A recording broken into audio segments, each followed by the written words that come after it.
Now welcome to the 20th question.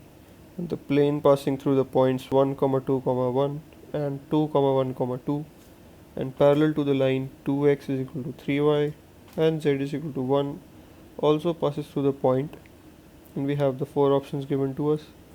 Now what we are going to do is take the first point and the second point as a and b. Let's go to the solution. We have this plane where a is 1, 2, 1 and b is equal to 2, 1, 2. Now given lines are 2x is equal to 3y and z is equal to 1.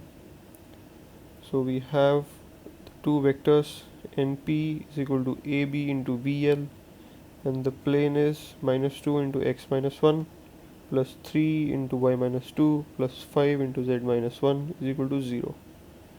So the plane comes to us as 2x minus 3y minus 5z is equal to 9. So the answer is C, the third part.